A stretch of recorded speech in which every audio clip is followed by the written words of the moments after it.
Hey everybody, welcome back to TechOdyssey. So I'm here today with a phone that I really wanted a lot over the last year, and I finally broke down and I picked one up off of eBay. I got a good price on it. It is the Motorola RAZR 5G. And if you followed my channel for very long, you've seen my other videos, you know that I'm a super huge fan of the flip devices. I love the Galaxy Z Flip. I love the Galaxy Z Flip 5G.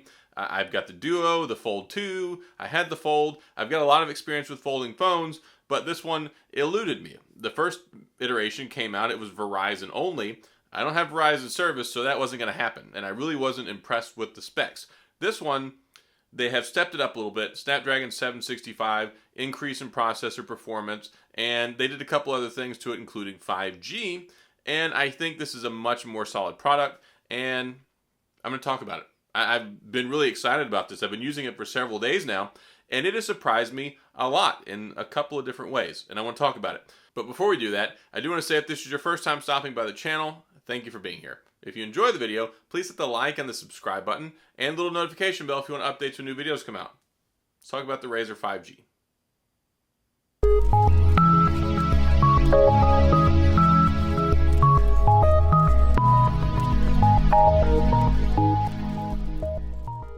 So if you've been following my channel any period of time, you know that I love the foldable phones, especially the flip ones. I love the clamshell design, open, close, all that good stuff. I like the Z Flip. I like the Z Flip 5G. I've had my criticisms of them, and I had a 5G until Samsung decided to lose it when I sent it in for repairs.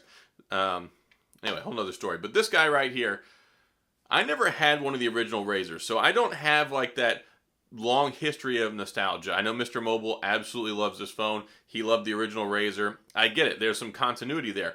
For me, I don't have that. The only thing that I had was pain because I couldn't afford one. They were really, really expensive when they came out, and that's completely not changed.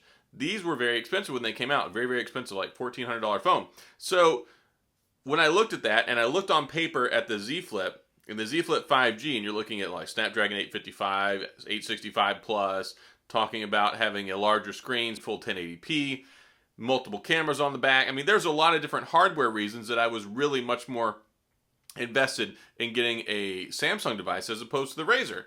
But this one, having used it for a couple of days, I really, really like it.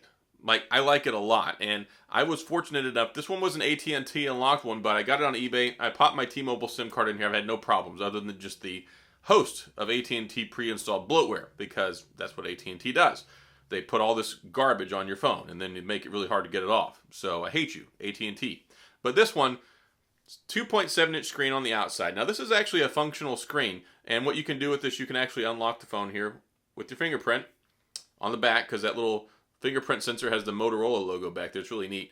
Pulls up the screen, full swipe gestures, all that good stuff. It's kind of like a smaller abbreviated version. And you got this big viewfinder, unlike the tiny little one on the Z Flip and the Z Flip 5G, which is basically useless. So this one, you can actually do more things with it. It's much more functional. I think this is a much better model for success.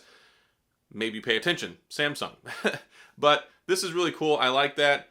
You can swipe to get out of there and all that jazz. You can swipe down to get to the settings. You can pull up YouTube. There's just all sorts of different things you can do on it to where you don't have to open up the phone all the time. It makes it more convenient. It saves on battery.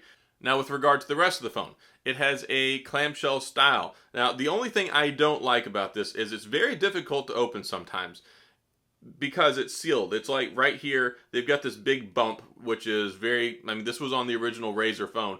You can't open it there, so you've got to go to the side, so you got to find some awkward way to hold it to open it up. So you see that nice bump there. When you got this bump, you close the screen, bam, you can't get to it. It makes it more difficult. So it is a very slippery phone. This is like the graphite color one. I actually like it quite a bit. USB-C charge on the bottom. You've got the SIM card slot down here. There is no expandable SD card storage. It does have 8 gigs of RAM, though, which I think is perfectly good. 8 gigs, I love it. 8 gigs is great. 256 gigs of storage, I think that's perfectly fine.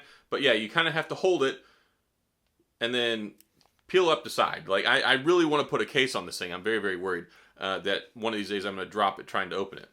But again, there's a close-up look at the fingerprint sensor on the back. It is actually fast and reliable. It's not in the most best place to hold on to it, because like when you grab the phone, your finger's like over here. So you got to kind of figure out. Yeah, it just takes some getting used to, but it works perfectly fine. It does have facial recognition technology, so once you open it up, you can scan your face if you want. 6.2-inch screen. It's an AMOLED display. There's a little bit different technology inside of here than there is on the Z Flip. So the Z Flip, it's got that crease in the middle. If you look at this one, you can see there's not really a crease there. Let me turn the screen off.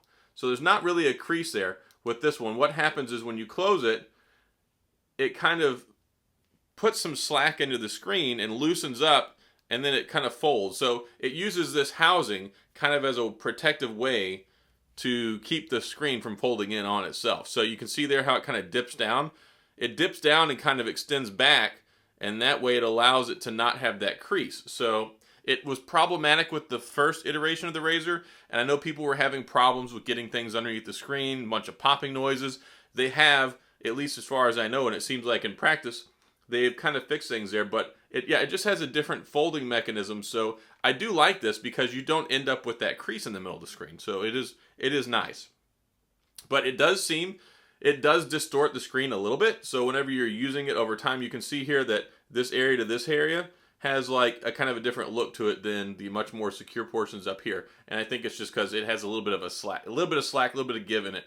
But otherwise, I think it's a very workable format. 20 megapixel camera on the inside, and we'll go ahead and unlock it again so we can get in there. Sharp looking phone. It looks just like the original one. The thing with it though is it's all touchscreen. So instead of having the LCD screen and then all the buttons down here, you've got a fully functional Android 11 smartphone. It's got a 2800 milliamp battery. The jury's out on that one. I've not really had a lot of time to test the full capacity of the battery. I've been home. I keep throwing it on a charger. When I get around to doing my full review, yes, I will talk more about the battery. It seems like it'll kind of get through a day. The 2800 milliamp battery is a lot better whenever it comes to a Snapdragon 765 as opposed to the Z Flip 5G, which has a Snapdragon 865 Plus and 3300 milliamp battery. I think that this is going to end up winning in the long run through the day, but it does have 5G on it. It has band 71, band 66. You've got all the major bands covered in that regard, which is good. You get the extended coverage for T-Mobile out in the new developed areas over the last year or two. The signal on here, solid, no problems with it. And you've also got cool things like the Motorola gestures, where you can rotate your hand and twist it and make the twisting motion and pull up the selfie camera or the regular camera so you can take pictures. So there's a lot going on here. Really, really expensive when they first came out. Like I said, I think they were like $1,400 when they came out. $1,500. A lot of money. And now you can find them especially used. I got this one on eBay. There was a seller who was selling a bunch of them. I saw it excellent condition, $399. I like, yeah, no problem. I've wanted one of these for a long time.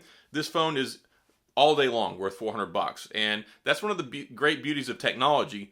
If you wait about a year, you can get it significantly cheaper. And I think that's one of the morals of the story here. Now, yeah, as far as warranty issues, as far as repair stuff, if anything goes wrong with it, you may have some issues with that if anything ever happens to your phone, but you're also paying like $1,100 less than sticker price. So there is some give and some take there. But overall, I really like the phone so far. As far as the performance, I love the Snapdragon 765. I reviewed so many phones last year that have it. The TCL 10 5G UW and also the Samsung A71 5G. There's several phones last year that I covered with it. It is an amazing processor. You get plenty of power. It feels like a flagship phone, but you get much better day-to-day performance. You get much better battery life, and that's the only reason that even I think that 2800 milliamp battery is remotely okay in this. And of course, the other reason is because of the form factor. It is a gorgeous looking phone. As soon as I picked it up and started using it, I love this form factor. I never had one of the original ones, but using this now with the all touchscreen, and I love flip phones. Like, I love the new flip phones. Of course, you can still close it just like you could the old days. It's got a nice metal premium housing on it. They just did a good job, like, replicating that feel and the experience. I mean, I went into the store. I looked at them just like everyone else. I played with my friends' phones. They were really expensive phones, and they still are now. But if you buy one used, you can get some pretty good deals on them, and that's what I did here. So that's all I've got. I'm going to come back and do a full review of the phone, but so far I like it. I know a lot of people were really interested to see what I had to think about this one, especially being a Z Flip guy. So I'm not going to make quite a decision yet. This one even has me leaning towards picking up another Z Flip 5G just so I can compare them and so I can cover it before the Z Flip 3 comes out, because I'm 100% going to get that. But at this juncture, I really like it. Like, I'm having a lot of fun with this. I have my SIM card in it. This is my primary number daily driver right now for at least for the immediate future, and it'll probably work its way back in here at some point in the rotation. But really cool device. I don't know, sound off in the comments. Let me know what you think. Let me know what you're curious about with the phone. I'll try and answer that stuff. And if you enjoy the video, please hit the like and the subscribe button and the little notification bell if you want updates when new videos come out. And as always, thanks for being here. I appreciate you watching, and I'll see you guys next time.